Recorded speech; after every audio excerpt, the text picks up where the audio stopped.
இன்றைக்கு பொது காலத்தின் 22ஆம் வாரம் செப்டம்பர் மாதம் 6ஆம் தேதி சனிக்கிழமை. இன்று தேவன் நமக்கு தரும் ஜீவநீர் ஊற்றான இறை வார்த்தைகள் புனித லூக்கா எழுதிய நற்செய்தி இயல் 6 இறை வார்த்தைகள் 1-5 முடிய. ஓர் ஓய்வு நாளில் இயேசு வயல் வழியே செல்ல நேர்ந்தது. அவருடைய சீடர் கதிர்களை கொய்து கைகளினால் கசக்கி தின்றனர். பரிசேயருள் சிலர் ஓய்வு நாளில் செய்யக்கூடாததை நீங்கள் செய்வது ஏன் என்று கேட்டனர்.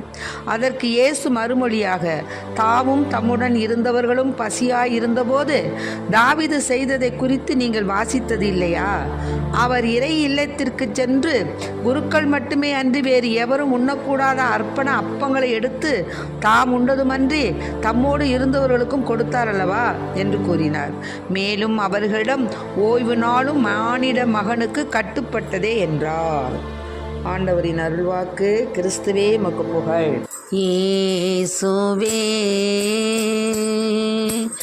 என்னுடன் நீ பேசு, என் இதயம் கூறுவதை கேளு. நான் ஒரு பாவி, ஆறுதல் நீ கூறு. நாள் முழுதும் என்னை வழி நடத்து. இயேசுவே, என்னுடன் நீ பேசு, என் இதயம் கூறுவதை கேளு.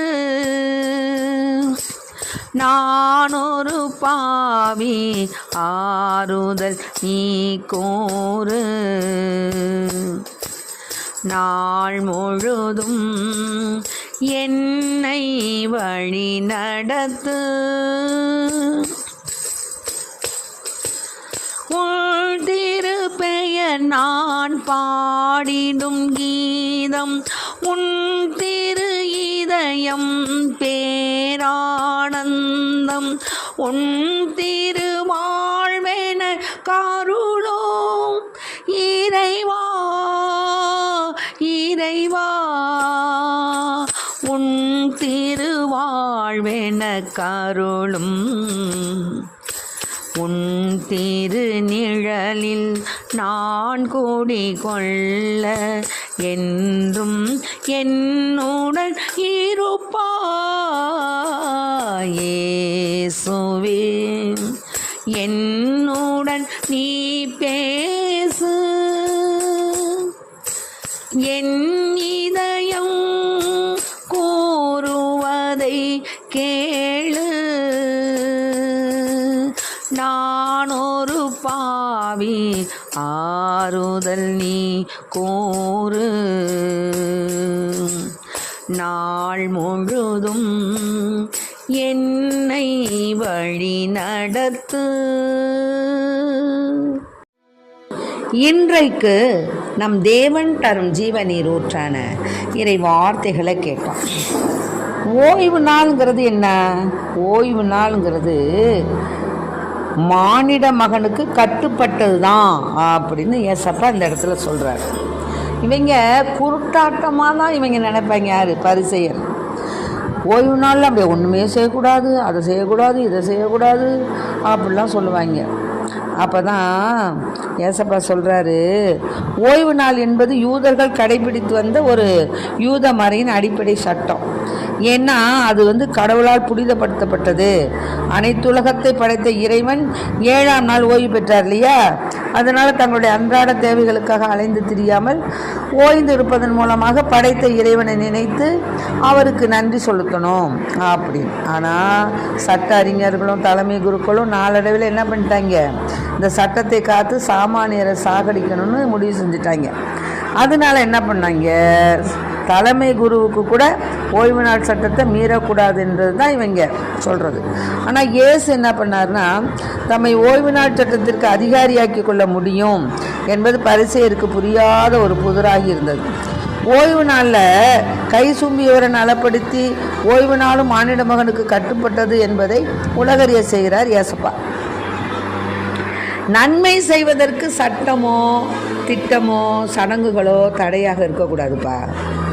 அதனால இறை உறவிலிருந்து விலகி தீச்செயலுக்கு அடிமைகளாக இருந்த அந்த கொலோசியர்லாம் என்ன பண்ணாங்க? தூயோராகவும் மாசற்றோராகவும் விளங்க தம் ஒரே மகன் கிறிஸ்து வழியாக அவர்களை இறைவன் என்ன பண்ணார்? தம்மோடு ஒப்புரவாக்கினார். அதனால தான் இந்த சட்டத்தையும் கடந்த மனித நேயத்தை இந்த மண்ணில் மலரச் செய்யணும் அப்படிங்கிறது தான் ஏசப்பாவுடைய குறிக்கோள். ஆகவே அன்பு பிள்ளைகளை, இதை கேட்டுக்கொண்டிருக்க அன்பார்ந்த பிள்ளைகளை, ஓய்வு நாள் ஓய்வு நாள் ஓய்வு நாள் என்று நாம் முடங்கிடக்கூடாது. அன்று தேவனுக்கு நாம் உகந்த நமது நன்றி, நமது உள்ளம் சார்ந்த நன்றி, உடலை சார்ந்த நன்றி அப்படின்னு சொல்லி ஆண்டவருக்கு நம்ம நன்றியோடு கூடிய ஆராதனையை நம்ம செய்யணும். அதை தான் இங்கே இயேசு வலியுறுத்துறாரு. சும்மா சட்டம் சட்டம் சட்டம் அப்படின்னு சொல்லி சட்டத்திற்கு நம்ம முடங்கிடக்கூடாது. ஓய்வு நாளில் நமக்கு ஒரு ஆபத்து வந்தால், இன்னொருத்தனுக்கு ஒரு ஆபத்து வந்தால் நம்ம ஓடி போய் உதவும் இல்லையா? அப்போ ஆபத்து வந்து ஓய்வு நாள் அப்படின்னு நம்ம சும்மா இருக்க முடியுமா? முடியாது. ஆகவே தேவன் என்ன சொல்கிறாருன்னா, மனித நேயத்தோடு கூடியதாக இருக்கணும் சட்டம். ஆக ஓய்வு நாளில் பிரத்தியாருக்கு துன்பம் வந்தால் ஓடி போய் உதவணும் அப்படிங்கிறத அடிப்படையாக வச்சு சொல்கிறார். ஆகவே அன்பு பிள்ளைகளே, நம்முடைய வாழ்க்கையில் நாம் எப்படிப்பட்ட சூழ்நிலையில் இருந்தாலும் இறைவனுக்கு ஏற்புடைய பிள்ளையாக வாழணும். அவருக்கு நாம் நன்றி சொல்லணும். மற்ற மனித நேயத்தோடு நாம் சட்டங்கள் திட்டங்கள் எல்லாம் வந்து நமக்கு தடையாக இருந்தால் கூட அதை நம்ம எதிர்த்து ஆண்டவர் எப்படி செஞ்சார், அதுபோல் நாமும் தாவீது வந்து எல்லோரும் பசியாக இருக்காங்கன்னு உடனே குருக்கள் மட்டுமே உண்ணக்கூடிய அப்பத்தை எடுத்து வந்து எல்லாருக்கும் கொடுத்தாரு. புரிஞ்சுதா?